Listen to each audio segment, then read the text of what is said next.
Saya sedang menutup kesepakatan merger senilai ratusan miliar rupiah ketika kakak saya mengirim pesan. Dia mengklaim akhirnya berhasil menjual gubuk pantai Reyot milik saya dan mengambil potongan 60/40 untuk repotnya. Tapi gubuk Reyot itu sebenarnya adalah resor Pantai Mutiara senilai 600 miliar di Bali dengan keamanan bersenjata, dan polisi Bali sedang menahannya. Jika dia menandatangani satu dokumen lagi, kesepakatan yang harus saya finalisasi hari ini hancur. Nama saya Zoro Wijaya dan diam adalah komoditas termahal yang saya miliki. Udara di ruang rapat utama grup Meridian Nusantara sudah disaring bersih dari kelembapan, dipenuhi aroma air dingin dan ambisi taruhan tinggi. Saya berdiri di ujung meja mahoni yang panjangnya cukup untuk mendaratkan pesawat kecil. Di belakang saya, dinding kaca dari lantai ke langit-langit memamerkan sekiline Jakarta yang luas, grid abu-abu dan perak yang seolah menahan napas saat saya berbicara. Saya sedang di tengah kalimat bernilai ratusan miliar. Kami memproyeksikan pengembalian ekuitas konservatif 22% pada kuartal ketiga tahun depan. Kata saya, suara tetap tenang, terlatih, tanpa getaran yang biasa menyerang orang yang meminta 2,25 triliun. Saya klik remote, maju ke slide grafik yang menunjukkan trajektori naik tajam dan indah. Sektor perhotelan sedang pulih, tapi pasar butik mewah sedang meledak. Kami bukan sekadar membangun hotel. Kami menciptakan tempat perlindungan. 6 pria di sekitar meja memandang saya dengan ketenangan predator seperti hiu yang mencium setetes darah di air. Mereka bukan pria yang berjudi. Mereka pria yang menghitung risiko sampai desimal keempat. Lalu ponsel saya bergetar. Diletakkan telungkup di meja tepat di samping laptop perak saya. Seharusnya mode senyap, tapi getaran di kayu keras terdengar seperti bor di perpustakaan. Saya abaikan. Saya tidak berkedip. Moto saya tetap terkunci pada direktur pengelola, pria bernama Pak Haris yang memakai setelan lebih mahal dari mobil pertama saya. Seperti yang saya katakan, strategi akuisisi fokus pada aset pantai yang kurang dimanfaatkan, lanjut saya. Getar lagi. Lebih lama, lebih mendesak. Beberapa moto melirik ke perangkat itu. Itu pelanggaran protokol di ruangan seperti ini. Anda tidak punya gangguan. Anda tidak punya kehidupan di luar kesepakatan. Maaf, kata saya lancar, tangan menyapu ponsel untuk membisukannya tanpa melihat ke bawah. Tim saya sedang menyelesaikan laporan uji tuntas wilayah barat. Mereka antusias. Pak Haris memberi senyum tipis kaku. Antusiasme bagus, Bu Zoro, tapi akurasi lebih baik. Saya balas senyum. Hiu menunjukkan gigi ke hiu lain, itulah sebabnya saya ada di sini. Saya melirik ke bawah sepersekian detik hanya untuk memastikan layar gelap. Ternyata tidak. Banner notifikasi dari kakak saya Gani menyolo di layar kunci. Teksnya cukup panjang sehingga saya bisa baca pratinjau. Kabar baik, Syar. Akhirnya ada yang tertarik sama gubuk pantai Reyot kamu. Orang nawar 3 miliar cas. Saya bilang iyo. Jantung saya berhenti berdetak. Sensasi fisik, dentuman hampa di tengah dodo. Gani, kakak laki-laki saya, anak emas yang memuncak Disma dan 20 tahun terakhir mencoba merebut kembali kejayaan sebagai quarterback sekolah. Bagi Gani, saya masih adik kecilnya, Zoro yang pelin-pelan, yang pindah jauh dan mungkin melayani meja, yang butuh diselamatkan. Dia tidak tahu bahwa wanita yang berdiri di ruang rapat ini, memakai blus sutra tailored dan menguasai perhatian grup Meridian Nusantara, adalah orang yang sama yang masih dia panggil Zar. Saya merasakan kilat jengkel, panas dan menusuk, merayap naik ke belakang leher. 3 miliar. Dia bicara tentang properti di Pantai Mutiara, Bali. Properti yang saya beli 10 tahun lalu ketika masih hanya pasir dan bangunan reyot yang bau garam dan keterabaian. Tapi Gani tidak tahu apa yang sekarang ada di sono. Dia tidak tahu izin zonasi yang saya perjuangkan 3 tahun. Dia tidak tahu pembongkaran, rekonstruksi, atau arsitektur lanskap kelas atas. Dia pasti tidak tahu valuasi yang saya bawa di tas kerja. Saya paksa jengkel itu turun, mendorongnya ke kotak di pikiran. Fokus, coro. Saya balik ke layar. Kalau lihat pergeseran demografi, individu berpenghasilan tinggi pindah dari resort tradisional. Mereka mau privasi. Mereka mau eksklusivitas. Getar lagi. Lalu lagi. Datang seperti serangan tembakan cepat. Jangan berterima kasih dulu. Saya naikkan harganya. Dia mau bayar 2,7 miliar. Kita bagi 60/40. Saya ambil 40 untuk kerja keras dan cari pembeli. Ibu setuju adil karena saya yang tanggung stres. Halo, coro. Jawab aku. Orang ini cas. Kita harus cepat. Tangan saya menggenggam remote presentasi sampai buku jari memutih. 60/40. Dia sedang nego komisi atas properti yang bukan miliknya. Untuk penjualan yang tidak saya izinkan kepada pembeli yang tawarkan lebih rendah dari biaya lan sekap pintu masuk sojo. Saya teguk air menggunakan gelas untuk sembunyikan grimace yang mengancam pecah dari topeng profesional saya. Gani bukan hanya mengganggu. Dia berbahaya. Ketidaktahuannya adalah bola perusak dan dia mengayunkannya langsung ke fondasi hidup saya. Saya perlu tanda tangan dalam 72 jam. Teks berikutnya. Dia mau tutup Jumat. Saya taruh gelas. Kondensasi dingin di ujung jari. Saya bisa tangani Gani. Saya sudah tangani Gani dan orang tua bertahun-tahun dengan sekadar hidup di orbit berbeda. Beri update samar tentang hidup saya supaya mereka pertahankan narasi bahwa saya sedang berjuang. Lebih mudah begitu. Kalau mereka pikir saya miskin, mereka merasa unggul. Kalau tahu kebenaran, mereka akan merasa berhak. Tapi ponsel bukan hanya bergetar.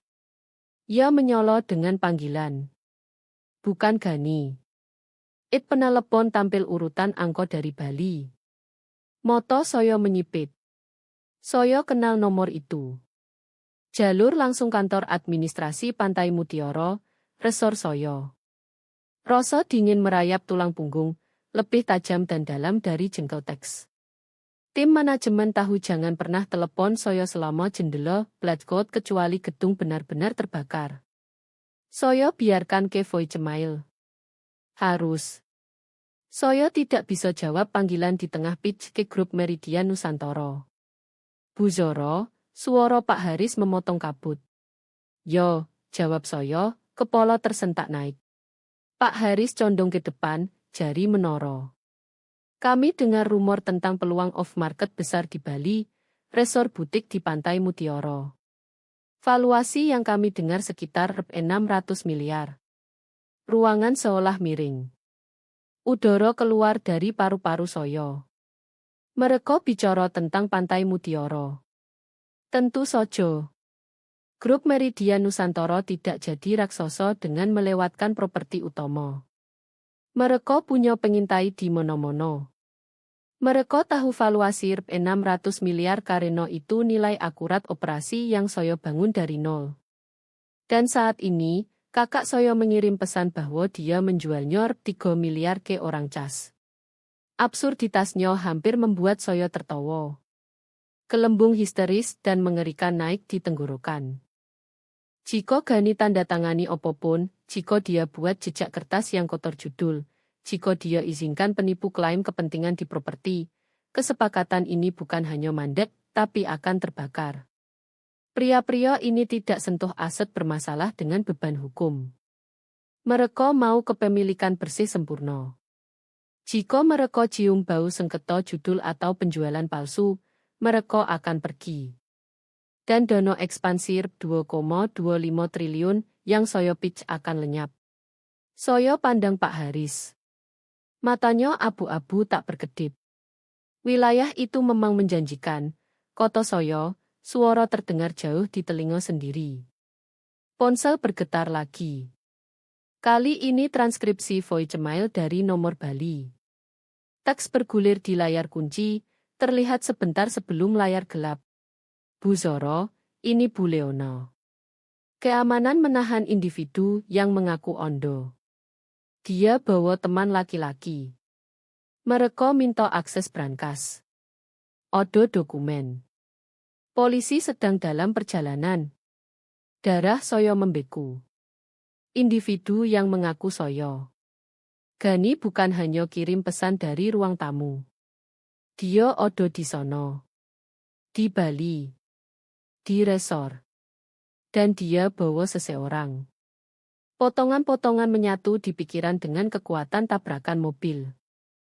Gani menemukan sertifikat tanah Lomo. Dia temukan dokumen Lomo sebelum renovasi. Dokumen yang Soyo kira hilang atau hancur. Dia pikir menjual gubuk reot. Dia naik ke sono, mungkin pikir jalan kaki cepat dan serahkan kunci. Malah dia masuk ke fasilitas Rp 600 miliar dengan keamanan bersenjata, pengawasan tinggi, dan tim manajemen yang tahu persis wajah Soyo. Dan orang bersamanya, pembeli. Pembeli sungguhan tidak bayar cas untuk rumah pantai tanpa inspeksi. Pembeli sungguhan tidak buru tutup dalam 72 jam. Pembeli sungguhan tidak coba bobol brankas. Gani tidak temukan pembeli. Dia temukan predator. Soyo pandang 6 pria di ruangan. Soyo pandang grafik di layar yang janjikan masa depan koyo dan sukses. Lalu Soyo pandang ponsel, bom waktu yang ancam hancurkan semuanya. Soyo harus pergi sekarang. Soyo berdiri tegak, merapikan blazer. Soyo ambil keputusan dalam sekejap. Soyo tidak boleh panik. Soyo harus jadi CEO. Tuan-tuan, kata Soyo, suara turun 1 oktav, jadi serius dan berat. Soyo baru terima notifikasi mendesak soal isu kepatuhan di salah satu perusahaan holding satelit kami. Butuh otorisasi biometrik Soyo segera. Itu omong kosong. Salat kota korporat, tapi terdengar penting mengerikan. Pak Haris mengerutkan dahi. Apakah ini material untuk diskusi kita? Material untuk kemampuan Soyo menjamin keamanan dono yang kita bahas, bohong Soyo mulus. Soyo butuh 5 menit selesaikan ini atau Soyo terpaksa bekukan transaksi sendiri untuk lindungi kepentingan bersama. Tidak ada yang lebih ditakuti bankir daripada transaksi beku. Pak Haris mengangguk pelan. 5 menit, Bu Zoro. Soyo keluar ruangan. Tidak lari. Tidak terburu. Soyo angkat ponsel, selipkan laptop di bawah lengan, dan jalan ke pintu kaca berat dengan langkah ritmis terukur. Tapi begitu pintu klik tertutup, topeng jatuh. Soyo melangkah cepat di koridor, tumit pukul lantai marmer seperti palu. Lewat meja resepsionis, lewat asisten terkejut, dan temukan sudut tenang dekat lift. Soyo telepon Rian Pratomo. Rian jenis pengacara tanpa papan iklan. Dia pengacara yang Anda panggil saat butuh orang yang mencekik masalah diam-diam di gang gelap hanya dengan berkas hukum. Dia jawab di dering pertama. Coro. Dia odo di sono, kata Soyo, suara rendah dan gemetar karena amarah yang tidak Soyo izinkan di ruang rapat. Siapa di mono? Tanya Rian. Gani. Kakak Soyo. Dia di Pantai Mutiara. Hening sebentar. Kenapa Gani di resor? Soyo kira dia pikir kamu kerja di perusahaan logistik. Dia pikir dia menjualnya. Rian, dia pikir menjual gubuk reot Rp 3 miliar. Dia bawa pembeli. Bu Leona telepon.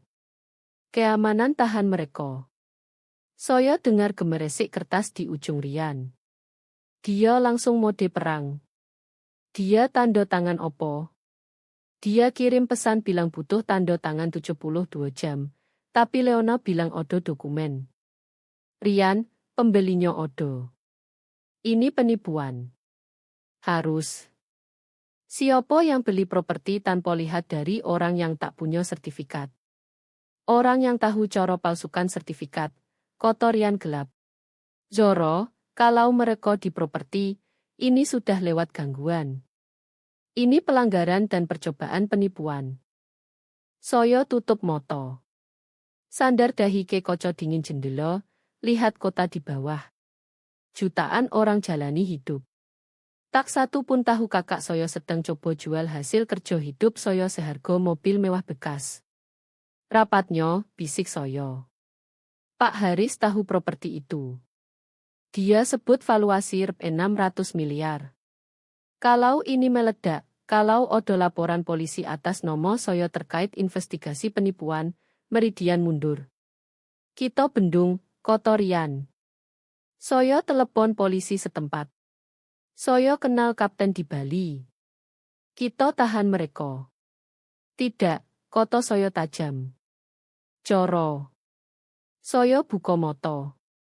Refleksi yang balik bukan adik ketakutan. Itu wanita yang bangun kerajaan dari nol. Kalau kita tangkap sekarang, pembeli kabur dan hilang, koto Soyo. Kalau kita tangkap sekarang, Gani main korban. Dia akan nangis ke orang tua bahwa dia cuma bantu. Bahwa Soyo monster yang masukkan dia penjara. Dia takkan pernah paham apa yang hampir dia lakukan. Apa yang kamu mau, tanya Rian. Soyo cek jam. Soyo punya pesawat. Bisa sampai Bali malam ini. Kamu mau ke sono? Harus. Soyo perlu lihat wajah orang yang pikir bisa curi properti Soyo. Dan Soyo perlu lihat wajah Gani saat dia sadar apa yang sebenarnya dia lakukan. Henning ditelepon. Lalu Rian bicara hati-hati. Zoro, kamu tahu kalau Gani tahu nilai sebenarnya. Dia takkan lihat sebagai kesuksesanmu. Dia lihat sebagai tiket lotre. Soyo tahu, koto Soyo. Soyo pandang balik ruang rapat. Lihat Pak Haris lewat koco, cek jam. Soyo punya 1 menit lagi. Itulah kenapa kamu tangani polisi, Rian. Tahan dia. Buat dia takut, tapi jangan bilang opo-opo. Mengerti. Dan Rian, tambah Soyo, suara jadi nol mutlak. Jangan biarkan dia tahu nilai sebenarnya. Jangan sampai dia tahu Rp 600 miliar. Sampai Soyo sampai. Sampai Soyo bisa pandang matanya dan bilang berapa nilai cinta saudara kandungnya. Soyo tutup telepon. Rapikan rambut. Atur blazer. Tarik napas dalam, hirup aroma uang dan kekuasaan yang meresap koridor. Lalu balik dan masuk kembali ruang rapat untuk tutup kesepakatan. Sedan hitam meluncur lewat lalu lintas sore Jakarta, isolasi Soyo dari suara kota. Soyo sandar kepala ke kulit dingin sandaran dan lihat gedung buram lewat. Pesawat ke Bali berangkat 2 jam lagi. Tinggal waktu untuk beda bagaimana hidup Soyo jadi sandiwara surreal ini. Bukan kecelakaan mendadak. Ini tabrakan lambat yang sudah puluhan tahun dibuat. Untuk paham kenapa Gani pikir dia berhak jual properti Soyo, harus paham ekosistem keluarga Wijaya. Di rumah Wijaya, peran ditentukan saat lahir dan tertulis di batu. Ayah, Budi, menyembah penampilan sukses. Pria yang percaya volume suara langsung proporsional ukuran rekening ban. Dia suka makan steak, jabat tangan kuat, dan cerita menaklukkan dunia. Lalu ibu, Siti. Dia peredam emosi, wanita yang ubah setiap diam jadi jeritan minta tolong. Bahasa cinta ibu adalah khawatir. Dia butuh dibutuhkan kalau semua baik-baik saja. Siti tak punya tujuan. Dia butuh burung sayap patah. Dan entah kapan, dia putuskan burung itu Soyo. Dan Gani adalah putra yang kami orbit semua. Dia quarterback sekolah yang tak sadar permainan sudah berakhir 20 tahun lalu. Dia yang punya ide besar, tawa keras, dan rangkaian kemenangan hampir. Saya bukan itu. Saya Zoro, pendiam, rajin, membosankan. Saya tak posting hidup di medsos. Saya tak nyetir mobil sewa olahraga, yang cicilan makan setengah penghasilan. Saya nyetir Volvo 5 tahun karena aman dan andal. Saya pakai baju tanpa logo mencolok, pilih kain berkualitas yang bisik uang daripada teriak. Bagi orang tua, ini bukan kebijaksanaan. Ini bukti kegagalan. Mereka lihat kurang kilau dan lihat kurang uang. Mereka lihat privasi dan lihat malu. Saya ingat makan malam minggu 3 tahun lalu. Saya baru tutup kesepakatan zonasi komersial pertama besar, transaksi yang komisi cukup beli rumah orang tua 2 kali. Saya bangga. Saya mau bagi. Saya duduk di meja lihat Gani menyendok rendang sambil bicara skema cripto yang pasti meledak. Minggu ini bagus, kata saya, coba cari celah di dinding suara Gani. Akhirnya dapat persetujuan zonasi proyek yang saya sebut. Ayah angkat kepala, garpu setengah jalan ke mulut. Bagus, nak. Berarti dapat bonus. Mungkin akhirnya ugrati mobil. Odo iklan levus yang keren. Bukan soal mobil, Pak, jawab saya, suara menyusut. Ini investasi jangka panjang. Gani mendengus, tepuk tangan saya dengan angkuh yang buat gigi saya ngilu. Ekuitas tak bayar sewa.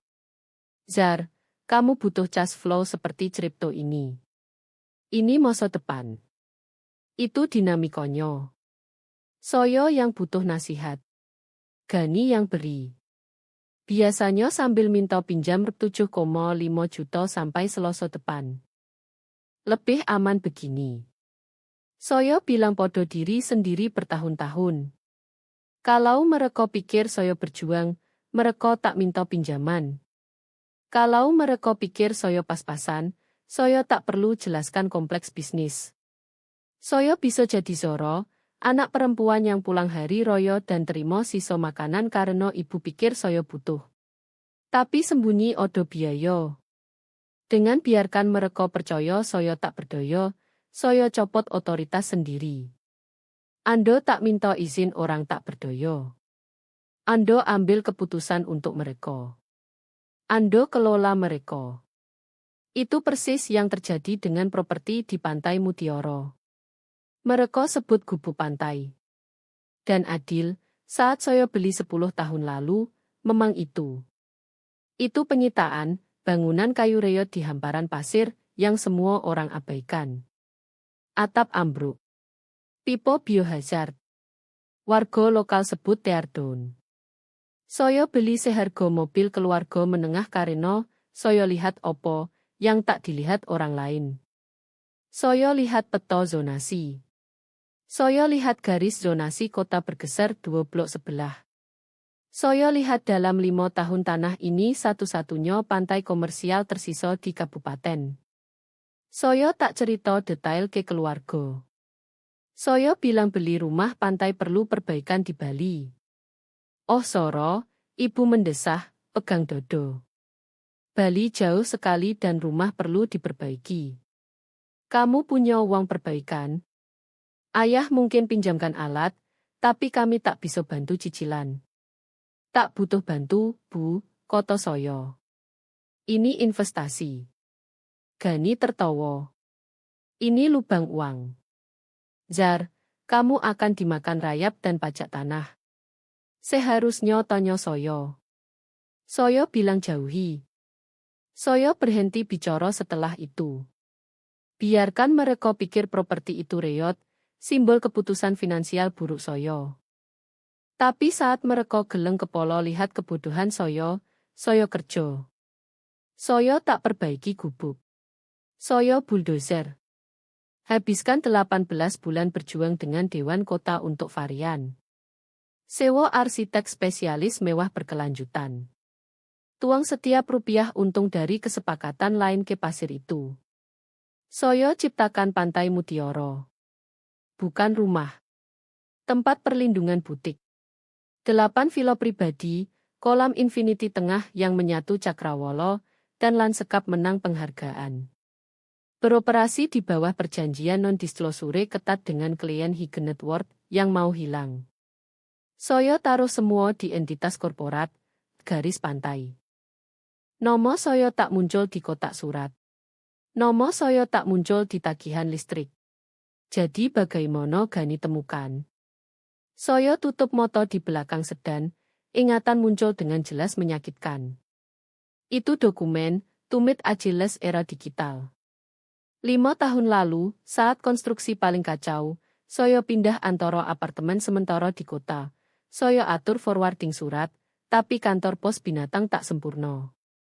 1 amplop, penilaian pajak tanah asli sebelum transfer selesai, lolos.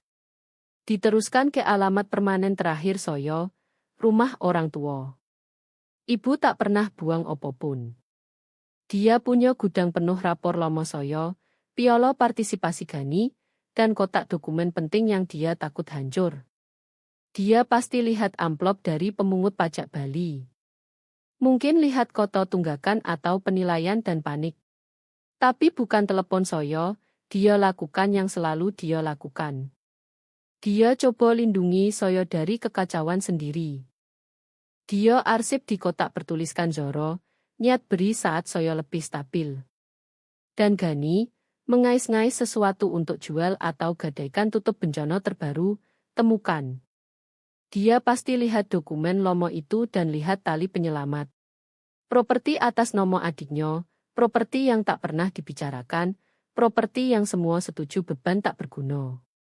Dalam logika bengkoknya, dia pikir bantu saya. Dia jual beban, ambil komisi untuk jeniusnya, dan beri saya cek yang akhirnya biarkan saya beli lesus yang ayah mau saya kendarai. Dia jadi pahlawan. Dia selamatkan Zoro yang tak kompeten dari investasi buruk. Ironi itu asam. Dia coba jual hantu. Gubuk di sertifikat itu tak ada lagi. Koordinat kertas itu sekarang tunjuk lobby resor yang hasilkan lebih banyak revenue sebulan dari Podo yang Gani hasilkan seumur hidup. Saya buka moto dan keluarkan laptop dari tas. Saya perlu lihat lagi. Saya perlu ingatkan diri sekolah kegilaan ini. Saya buka email dari grup Meridian Nusantara. Subjek sederhana, draft term sheet proyek Pantai Mutiara. Saya gulir lewati boiler pelatih hukum, klausul indemnitas, ringkasan dampak lingkungan. Berhenti di bagian valuasi. Angka itu duduk tebal dan tak kenal ampun. Harga beli 600 miliar. Bukan sekadar angka. Validasi. Setiap malam larut, setiap libur dilewatkan, setiap risiko yang saya ambil saat keluarga duduk di meja makan bahas mediokritas saya. Gani sekarang duduk di kantor keamanan Bali, pikir dia dapat rep 3 miliar untuk tumpukan kayu. Dia akan tabrakan dengan realitas rep 600 miliar. Saya rasakan beban aneh di dodo. Bukan rasa bersalah. Saya sudah selesai rasa bersalah untuk dosa yang tak saya lakukan. Itu kelelahan mendalam. Saya capek jadi yang kecil. Saya capek mengecilkan diri supaya mereka besar. Saya pandang ponsel di tangan. Odo 3 panggilan tak terjawab dari ibu. Dia mungkin tahu Odo yang salah. Gani mungkin telepon dia sebelum penjaga ambil ponselnya. Dia akan panik. Dia akan tanya kenapa saya begitu sulit. Dia akan tanya kenapa saya tak biarkan Gani urus. Saya setel ponsel ke jangan ganggu. Saya selesai biarkan mereka urus. Mobil sampai terminal penerbangan swasta. Saya tak terbang komersial lagi untuk bisnis. Detail lain yang keluarga tak tahu. Saya bayar sopir dan keluar ke landasan, angin cambuk rambut ke wajah. Saya jalan ke Cetunggu, tumit klik di aspal. Saya Joro Wijoyo. CEO firma pengembangan multiprovinsi. Saya akan tutup kesepakatan terbesar karier. Dan saya akan perkenalkan kakak ke orang yang sebenarnya saya. Dia pikir jual rumah pantai. Dia tak tahu jual adiknya sendiri untuk terakhir kali. Soyo naik tangga pesawat, duduk, buka laptop lagi. Layar bersinar, terangi kabin dengan cahaya dingin Spreadjet. Angkor 600 miliar pandang balik. Itu peringatan. Itu senjata.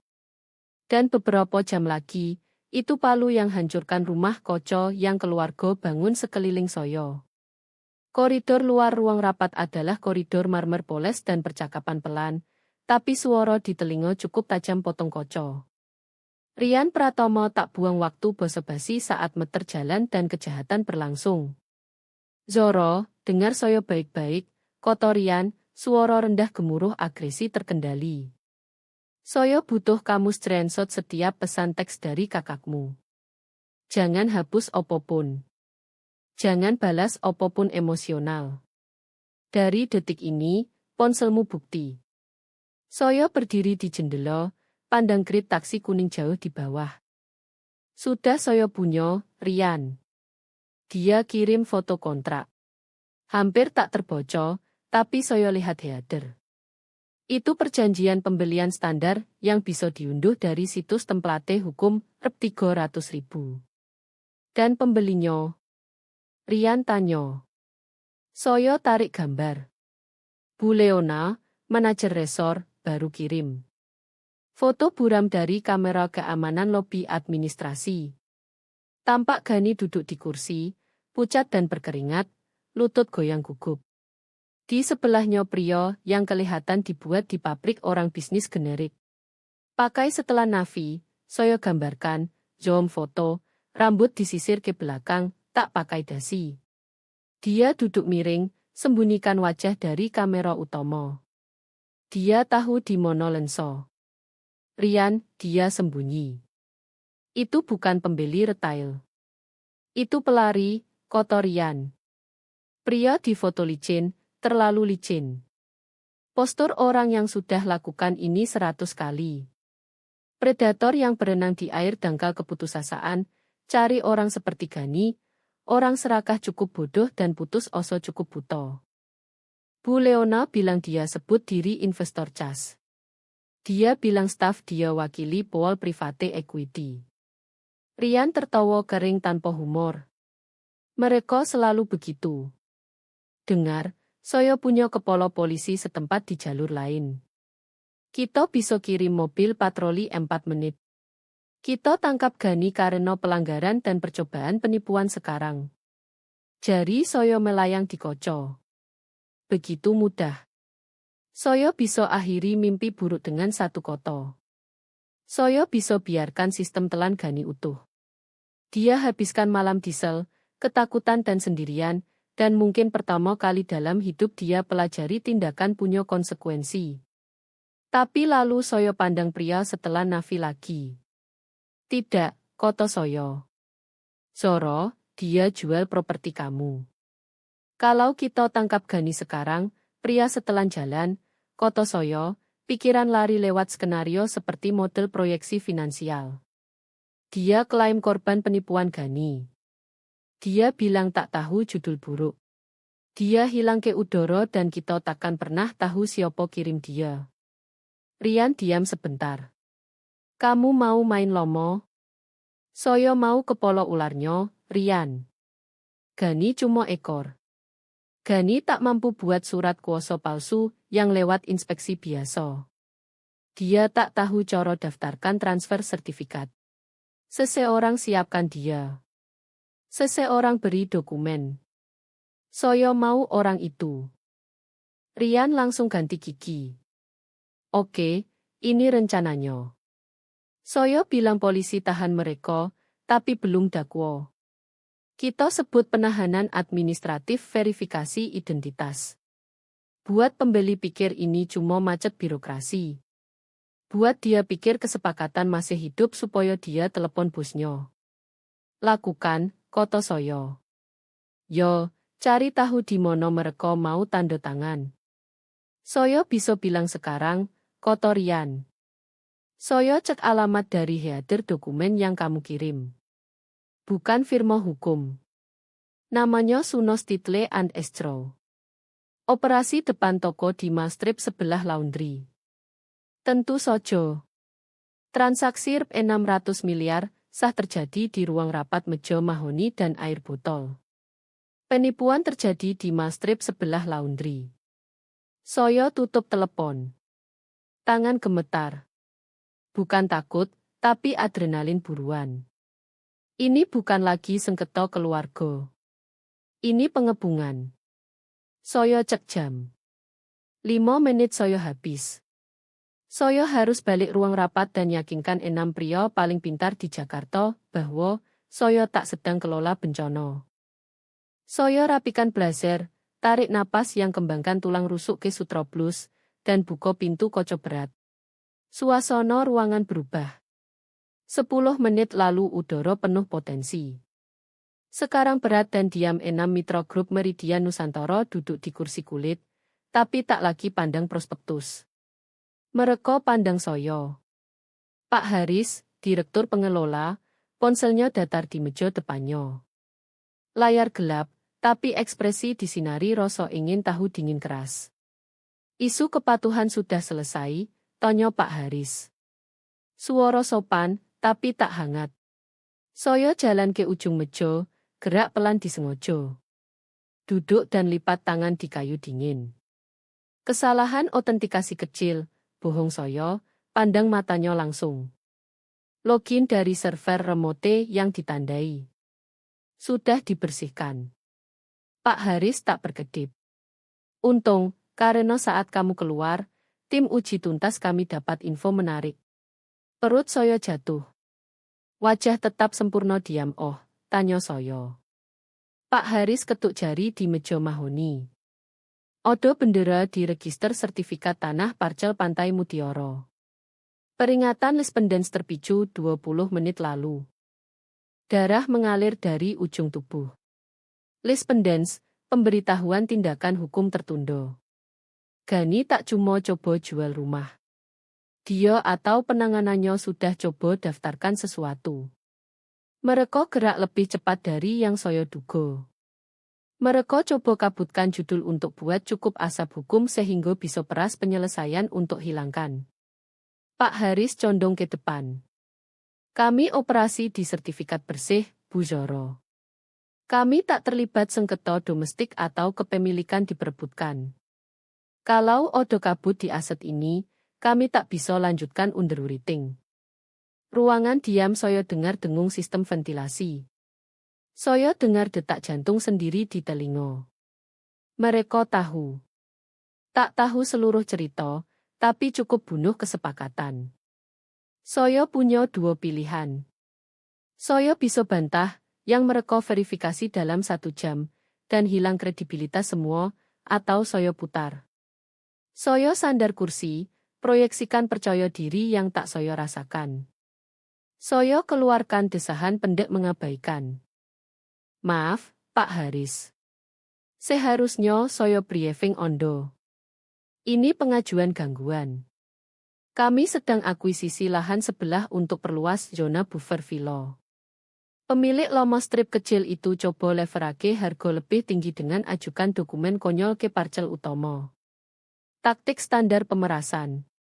Tim hukum saya sudah ajukan mosi buang. Akan dibersihkan Senin. Itu kebohongan brilian.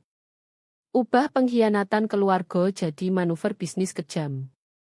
Buat saya kelihatan hiu yang diganggu ikan kecil. Bukan wanita yang kakaknya coba rampok. Pak Haris pelajari saya. Dia cari kedipan, tetes keringat, putus kontak moto. Saya beri hanya es. Kalau dibersihkan Senin, koto dia pelan. Kita lanjut term sheet, tapi dono ditahan estro sampai kami lihat perintah buang. Tentu, koto saya. Saya tak harap kurang dari itu. Pak Haris angguk, dan ketegangan ruangan pecah. Mitra lain geser kursi, buka folder lagi. Kesepakatan hidup, nyaris. Saya selesai rapat autopilot. Jawab pertanyaan mereka. Tunjuk grafik. Senyum lelucon, tapi pikiran 2000 km jauh. Begitu tangan jabat dan pintu lift tutup, Saya ambruk ke dinding logam. Lutut seperti air. Mereka tahu. Realisasi pukul seperti hantaman fisik. Peringatan yang Pak Haris lihat artinya pembeli bukan sekadar pria setelan. Dia bagian jaringan yang pantau aset nilai tinggi. Mereka tahu persis kapan daftar. Mereka tahu cara picu peringatan sistem. Gani tak cukup pintar lakukan ini. Gani bahkan tak bisa urus pajak sendiri. Ini serangan profesional. Saya keluarkan ponsel saat lift turun. Saya punya 1 jam ke Bandoro. Pesan kursi terakhir penerbangan malam ke Denpasar. Lalu telepon Rian lagi. Mereka ajukan pemberitahuan, koto saya, keluar ke lobi. Saya lihat, koto Rian, suara muram. Mereka tak daftarkan sertifikat. Mereka daftarkan affidavit kepentingan. Itu placeholder. Mereka coba kunci properti supaya kamu tak jual ke orang lain saat nego dengan Gani. Ini surat tebusan, koto saya, jalan lewat pintu putar ke udara malam dingin. Tepat, koto Rian. Mereka tahu tak bisa curi rumah langsung. Terlalu besar. Mereka mau buat kekacauan besar supaya kamu bayar mereka pergi. Mereka pikir peras pemilik absen yang panik dan tulis cekrep 750 juta hanya bersihkan sertifikat. Saya berhenti di trotoar. Suara kota cuci saya. Sirene, klakson, gumam jutaan orang. Mereka buat kesalahan, kota saya pelan. Opo, tanya Rian. Mereka pikir hadapi adik Gani, kota saya.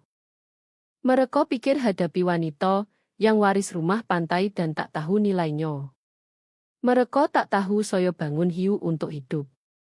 Zoro, naik pesawat, koto Rian. Saya tahan polisi pola, tapi kamu harus cepat. Pria setelan gelisah. Dia ancam telepon pengacaranya sendiri. Biarkan dia telepon, koto saya, masuk belakang taksi. Saya mau dia telepon semua yang dia kenal. Saya mau mereka semua odo saat saya mendarat. Sopir, Bandara Soekarno-Hatta, dan gas. Saya pandang jendela saat taksi gabung lalu lintas. Term set aman 48 jam, tapi perang baru mulai. Gani buka pintu serigala, pikir mereka anjing liar. Sekarang saya harus turun ke sono dan tunjukkan hal paling berbahaya di rumah itu bukan sistem keamanan. Itu pemiliknya. Kelembapan Bali pukul saya saat pintu otomatis terminal bandara terbuka. Selimut tebal berat udara bau bahan bakar jet dan air rawa. Kontras tajam dengan udara dingin steril ruang rapat Jakarta, yang saya tinggalkan hanya beberapa jam lalu. Saya tak berhenti ambil bagasi. Saya bawa hanya tas laptop dan tas pakaian di bahu.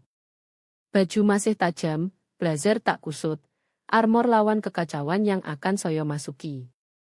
Saya sewa SUV hitam. Tolak upgrade yang petugas tawarkan. Saya butuh anonimitas sampai saat benturan. Perjalanan ke Pantai Mutiara butuh 45 menit. Saat mil bergulir, pemandangan berganti dari beton bandara ke jalan raya berpagar pohon palem rapi pantai. Pantai Mutiara bukan jebakan turis. Ini wong lomo dan kekayaan tenang. Tempat pagar dipangkas laser presisi dan privasi kemewahan tertinggi. Saya belok dari jalan raya utama dan dekati garis pantai. Jantung mulai berdetak lebih cepat, bukan takut, tapi bangga protektif ganas. Gani harap lihat gubuk. Dia harap jalan kerikil dan kotak surat miring 45 derajat. Dia harap manifestasi fisik kegagalan adik kecilnya. Malah saya belok kemudi dan arahkan mobil ke gerbang besi besar diapit pilar batu kapur. Lampu upliket amber lembut terangi plakat perunggu di batu, Pantai Mutiara. Saya gulung jendela saat sampai kios keamanan. Penjaga, mantan marinir bernama Pak Rodriguez, yang saya rekrut 3 tahun lalu, keluar. Dia kelihatan tegas, tangan dekat pinggang, sampai lihat wajah saya. Bu Wijaya, koto dia, postur langsung tegak. Kami sudah diberitahu Ondo akan datang. Buko, koto saya pelan. Gerbang ayun masuk diam saya masuk, ban remuk pelan di jalan kerikil, yang melingkar lewat kanopi pohon beringin. Pohon terbelah, dan gedung utama muncul. Mahakarya arsitektur pantai modern, garis bersih stuko putih, kaca lantai langit yang pantulkan cahaya bulan, dan portico yang kelihatan dari majalah arsitektur mewah. Saya parkir di spot pemilik dan keluar. Udara di sini tak bau rowo. Bau melati malam dan semprotan garam. Bu Leona Price tunggu di pintu kaca gando. Dia sempurna di setelan abu-abu, rambut ditarik sanggul ketat cocok gaya manajemennya. Bu Leona jalankan tempat ini dengan efisiensi jam Swiss. Dia alasan pantai Mutiara penuh booking 6 bulan ke depan rep 30 juta semalam. Bu Wijaya, koto dia, ikut langkah saat saya masuk lobi. Lantai travertine poles bersinar di bawah lampu reses. Patung abstrak kayu apung dan bojo dominasi tengah ruangan. Di mono dia, tanya saya, suara bergema sedikit di ruang luas. Di suite administrasi, jawab Leona. Kami isolasi dia. Polisi selesai wawancara awal dengan individu lain di kantor keamanan dekat gerbang. Saya tak berhenti jalan. Lewat lobi, lewat meja concir ke tempat auditor malam angkat moto lebar, dan ke belakang gedung. Saya mau lihat teras utara dulu, koto saya tiba-tiba. Leona tak berkedip. Tentu. Kami detour lewat restoran. Ruang makan kosong sekarang. Meja ditoto linen putih untuk sarapan. Kami keluar ke teras. Di bawah, kolam infinity membentang seperti kaca hitam, tepinya hilang ke cakrawala gelap Teluk Indonesia. Di kiri, marino pribadi goyang digoyacet, yang terkecil 12 meter. Lampu lan sekap sorot dedaunan tropis, ubah halaman jadi hutan pribadi subur. Menakjubkan. Layak setiap rupiah valuasi Rp 600 miliar. Saya berdiri sebentar, biarkan realitas meresap. Ini yang saya bangun. Ini gubuk reot itu.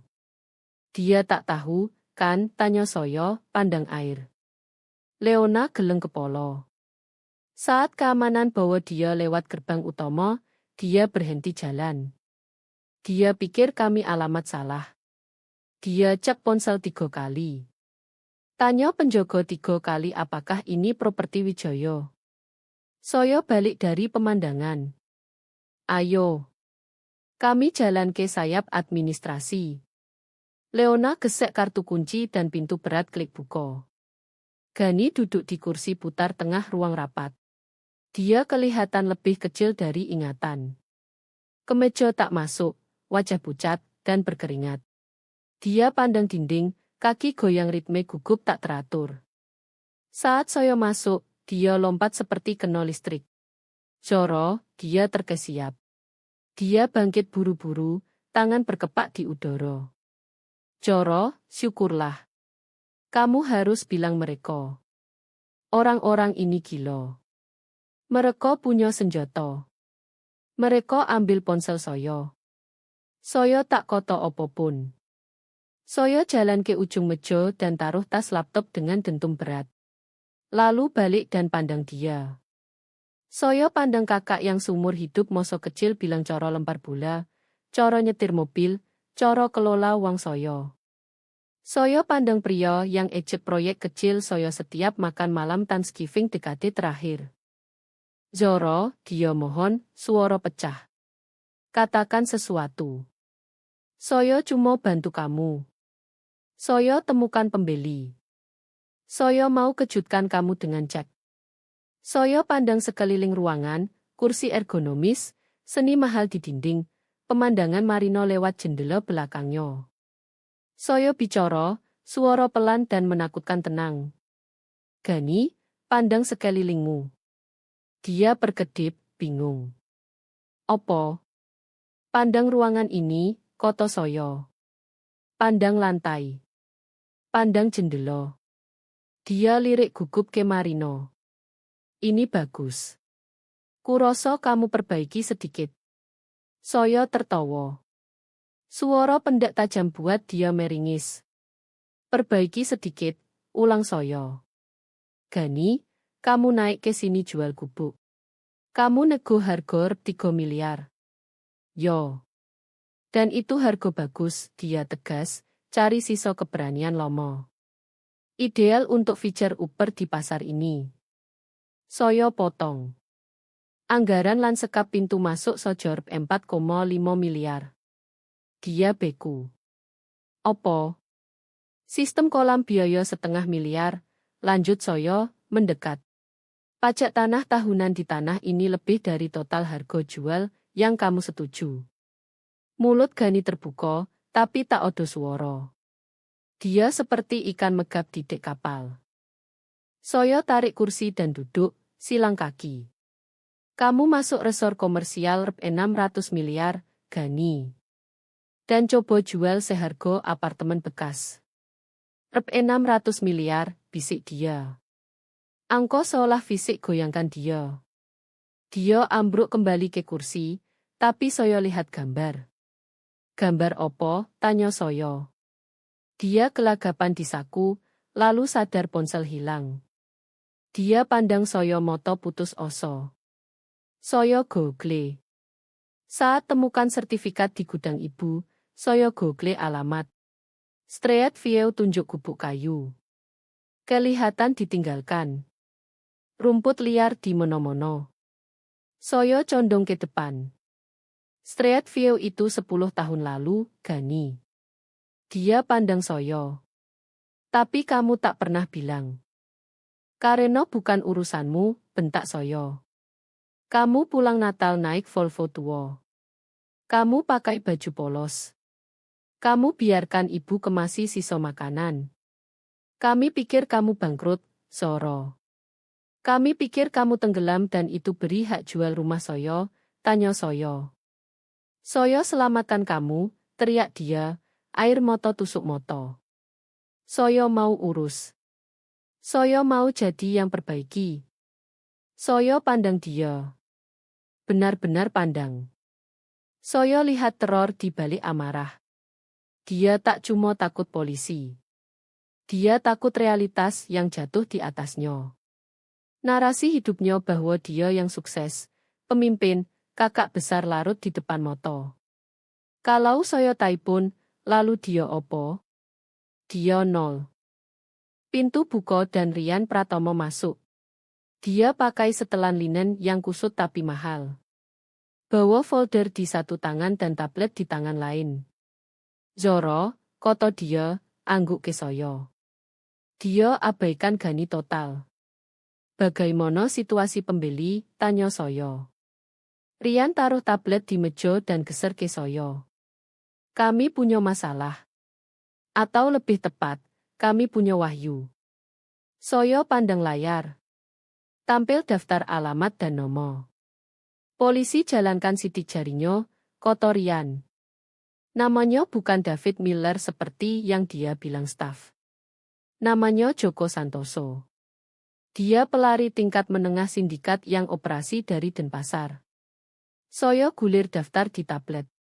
Ada 12 properti lain, beberapa di Bali, beberapa di Jawa, 1 di Lombok. Dia tak target kamu spesifik, jelas Rian. Mereka punya sistem. Mereka saring catatan publik pajak yang tak cocok alamat properti, khusus cari pemilik yang surat dikirim ke kerabat luar pulau atau gudang. Mereka cari aset tidur. Saya pandang alamat. 1 gudang, 1 lahan kosong. Mereka target yang kelihatan terlupakan, koto saya. Tepat, koto Rian. Mereka temukan aset. Mereka buat penjual, biasanya kerabat atau hubungan longgar, dan buru penjualan cas sebelum siapapun sadar. Saat pemilik asli muncul, sertifikat sudah dicuci lewat 3 perusahaan cangkang. Saya pandang Gani. Dia dengar, wajah kehilangan warna.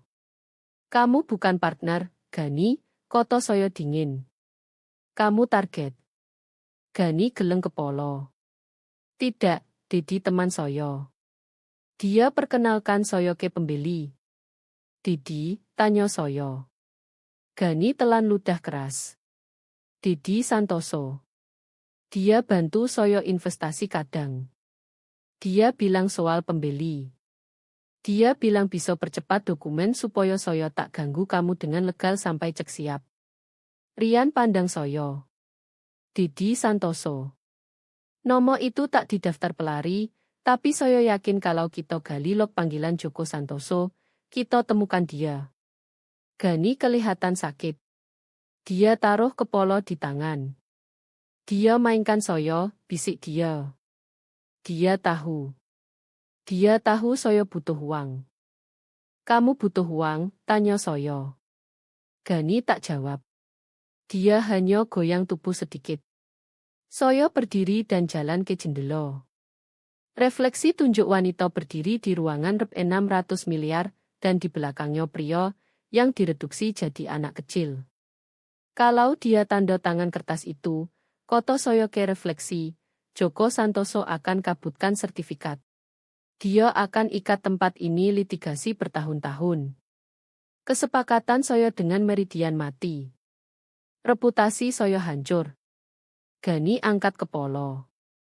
Saya tak tanda tangan. Joro, saya bersumpah. Saya tunggu notaris. Notaris, ulang saya. Saya balik ke Rian. Rian, kamu punya dokumen yang mereka coba pakai? Surat kuasa palsu. Rian angguk. Polisi sito salinan fisik, tapi saya punya scan. Saya mau lihat, koto saya. Rian ketuk layar tablet dan buka pf. Scan buram dokumen berjudul Surat Kuasa Umum. Odo nomo saya di atas. Odo tanda tangan yang mirip saya, mungkin dilacak dari kartu ulang tahun lomo. Tapi moto saya ke bawah halaman ke baris saksi. Gani bilang Didi bantu dia. Gani bilang tunggu notaris, tapi surat kuasa butuh saksi sebelum ke tahap notaris. Siapa saksi ini? Tanya saya, Yom baris tanda tangan bawah. Odo guratan di sono, tanda tangan berantakan tergesa, yang coba tak terpocok, tapi saya kenal. Saya lihat tulisan tangan itu di daftar belanja dan surat izin 30 tahun. Napas saya tersendat. Gani tak tanda tangan sebagai saksi. Dia tak bisa. Dia penerima manfaat. Saya pandang Gani. Siapa beri dokumen? Gani, siapa ikut kamu ke gudang cari sertifikat? Dia pandang jauh, moto geser ke lantai. Gani, koto saya, suara turun bisik. Siapa tanda tangan sebagai saksi? Dia tak mau bilang. Dia tahu kalau bilang, tak ada jalan balik. Tak ada pertemuan keluarga yang bisa perbaiki. Itu ibu. Ibu, kan, koto saya. Hening di ruangan memeakan. Lebih berat dari kelembapan luar. Gani angguk. Gerakan kecil hampir tak terlihat. Dia cuma mau bantu. Dia pikir kalau kita jual, kamu akhirnya punya uang cas. Dia pikir dia juga selamatkan kamu. Saya rasakan dingin menyebar di dodo tak ada hubungan dengan Aj. Ibu saya, Siti Wijaya, wanita yang klaim cinta saya begitu besar dia tak tahan lihat saya berjuang. Dia tanda tangan dokumen hukum palsu jual properti, saya dari bawah karena begitu, yakin ketidakmampuan saya sampai tak pikir saya layak telepon. Bukan niat jahat. Sesuatu lebih buruk. Kurang hormat total mutlak. Saya pandang Rian. Dia pantau saya dekat, tunggu perintah. Saya matikan tablet. Layar hitam. Jangan bilang dia nilai dulu, koto saya ke Rian, angguk ke Gani. Tapi kamu baru bilang, koto Rian bingung. Saya pandang Gani yang pandang tangannya. Saya bilang harga. Saya tak bilang biaya. Saya jalan ke pintu. Mau ke mono, tanya Gani, panik naik suara lagi. Saya berhenti dengan tangan di handle. Saya mau check-in ke hotel saya sendiri. Gani, kamu tinggal di sini. Keamanan awasi kamu. Tapi bagaimana ibu? Tanya Gani. Dia tunggu saya telepon. Saya balik pandang dia. Wajah saya seperti diukir batu. Biarkan dia tunggu, kata saya. Saya keluar ruangan, tinggal kakak sendirian di kerajaan yang dia coba jual rongsokan. Saya butuh tidur karena besok saya bukan cuma lawan penipu. Saya adili seluruh keluarga. Pagi matahari iris tirai ruang rapat Pantai Mutiara, tapi tak hangatkan suasana dalam. Berdengung rendah yang garis bawah ketegangan saat Rian Pratomo letakkan serangkaian scan resolusi tinggi di meja mahoni. Dia sibuk saat saya tidur. Zoro, kenalkan Arthur Pendleton, kata Rian, isyarat ke pria di speakerphone. Dia pemeriksa dokumen forensik yang saya pakai kasus liabilitas tinggi. Arthur, ceritakan apa yang kamu temukan. Suara yang berderak dari speaker kering dan klinis. Bu Wijaya, saya review dokumen surat kuasa, cerita berlanjut dengan pemeriksaan forensik, konfrontasi pagi dengan Gani di ruang rapat bersama tim investigasi, pengakuan Gani tentang Dedi Santoso, bukti ibu tanda tangan, perjanjian kerjasama Gani, penangkapan Dedi di tempat pertemuan, keterlibatan ayah, konferensi video dengan ayah, penutupan kesepakatan merger, dan konfrontasi akhir keluarga di atrium dengan invoice restitusi, perjanjian batas, dan pengungkapan Tribwire digital yang Zoro pasang sejak awal. Setelah semua dokumen ditandatangani, kesepakatan Rp 600 miliar terkunci, dan keluarga terpapar sepenuhnya, Zoro berjalan keluar teras. Kamu pikir jual gubuk, kata Zoro ke Gani terakhir kali. Tapi kamu jual satu-satunya, yang benar-benar penting. Kamu jual akses ke Soyo dan jual murah. Dia jalan pergi tanpa pandang balik. Laut mengaum, jantungnya berdetak mantap. Untuk pertama kali, Zoro benar-benar bebas.